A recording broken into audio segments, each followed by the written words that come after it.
Class 12 all student ध्यान दें। आप लोग को पार्ट 4 में डाई हाइब्रिड के बारे में समझाया गया। पार्ट नंबर 5 में अब देखते हैं हम। चैप्टर आपका 5 चल ही रहा है, heredity and variation, Mendelian heredity. Topic 1 है आपका मेंडल के आनुवंशिक नियम की व्याख्या, अर्थात हम मेंडल के आनुवंशिक नियमों की व्याख्या करने जा रहे हैं, जिसमें आप जानते हैं मेंडल में 3 मेन नियम निकलते हैं। एकल लक्षण तथा प्रभाविकता का नियम, जिसे इंग्लिश में कहते हैं law of unit character and dominance. पृथक्करण या युग्मक की शुद्धता का नियम, जिसे कहते हैं law of segregation of characters. तीसरा है स्वतंत्र विहून का नियम, जिसे कहते हैं लॉ ऑफ इंडिपेंडेंट असॉर्टमेंट। इस प्रकार से मेंडल के 3 नियम प्रतिपादित किए गए। मेंडल का जो प्रथम नियम है एकल लक्षण तथा प्रभाविकता का नियम, इसके बारे में हम आप लोगों को बताने जा रहे हैं। पौधा जो युग्मक है, युग्मक से बनता है। युग्मक का निर्माण युग्मकों के संलयन से होता है।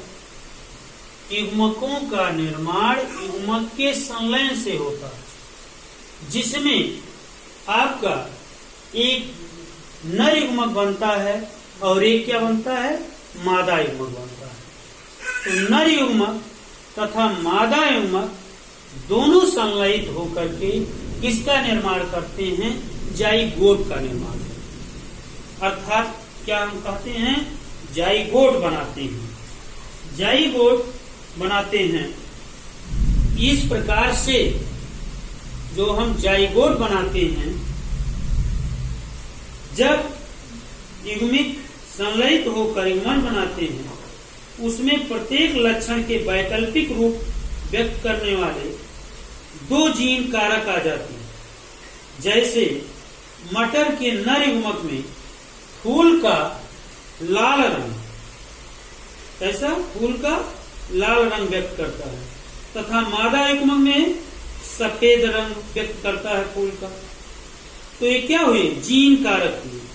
दोनों युग्मक के संलयन से जब बनते हैं युग्मनज, तो लाल और सफेद दोनों रूपों को व्यक्त करने वाले जीन साथ आ जाते हैं। अब एक क्या हो जाता है, उसमें एक जीन प्रभावी हो जाता है और एक अप्रभावी रह जाता है। तो जो जीन प्रभावी हो जाता है उसे प्रभाविकता का नियम, और जो जीन प्रभावी नहीं हो पाता उसे अप्रभाविकता का नियम कहते हैं।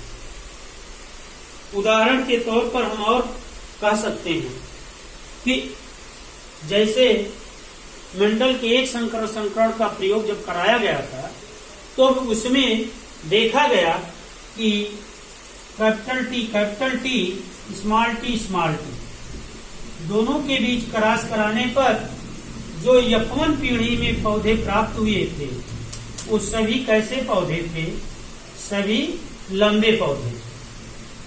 तो लंबे पौधे जो हुए वो प्रभावी हो गए, और जो बौना पौधा हुआ, बौने पौधे का गुण छिपा रह गया, वो अप्रभावी हुआ। तो लंबे वाले पौधे को हम प्रभावी कहें और बौने वाले पौधे को हम क्या कहें, अप्रभावी। तो वहां भी 2 नियम निकला, एक प्रभाविकता का नियम और एक अप्रभाविकता का नियम। इस प्रकार से अब हम दूसरी व्याख्या करने जा रहे हैं। पृथक्करण या युग्मक की शुद्धता का नियम क्या है। पृथक्करण युग्मक की शुद्धता के नियम में जब प्रथम संतानीय पीढ़ी F1 के विषम युग्मज पौधे में स्वपरागण कराया जाता है, तो द्वितीय संतानीय पीढ़ी F2 के सदस्य में परस्पर विपरीत लक्षण या निश्चित अनुपात से पृथक्करण हो जाता है, जिसे हम क्या कहते हैं, पृथक्करण का नियम कहते हैं। पृथक्करण के शुद्धता का, युग्मक की शुद्धता का नियम कहते हैं। इस प्रकार से तीसरा नियम क्या है, स्वतंत्र विहून का नियम। स्वतंत्र विहून के नियम में लॉ ऑफ इंडिपेंडेंट असॉर्टमेंट में देखते हैं इसमें क्या व्यक्त करता है। तीसरे नियम में स्वतंत्र विहून के, इसमें मेंडल के द्विसंकरण के परिणामों पर आधारित है।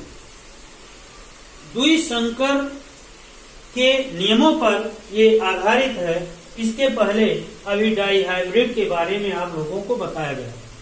क्या बताया गया था उसमें कि दो युग्म विकल्पी लक्षण वाले पौधे, विकल्पी का मतलब अलग अलग विपरीत लक्षण वाले पौधे के बीच जब क्रॉस कराया गया तो प्रथम पीढ़ी में कैसे बीज प्राप्त हुए?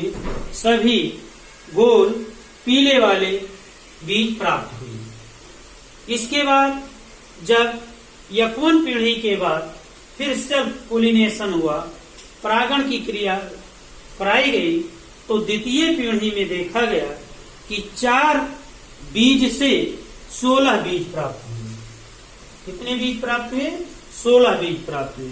तो जो 16 बीज प्राप्त हुए, 4 बीज से 16 बीज प्राप्त हुए, और 16 बीज में कितना अनुपात आया? 9 अनुपाते 3 अनुपाते 3 अनुपाते 1 का अनुपात आया। तो इस प्रकार से हम जो अभी डाई हाइब्रिड हुआ था वो स्वतंत्र विहून के नियमों का पालन करता है। इस प्रकार से मेंडल के आप लोगों को 3 नियम के बारे में बताया गया। इसको आप नोट कर लेंगे। Thank you.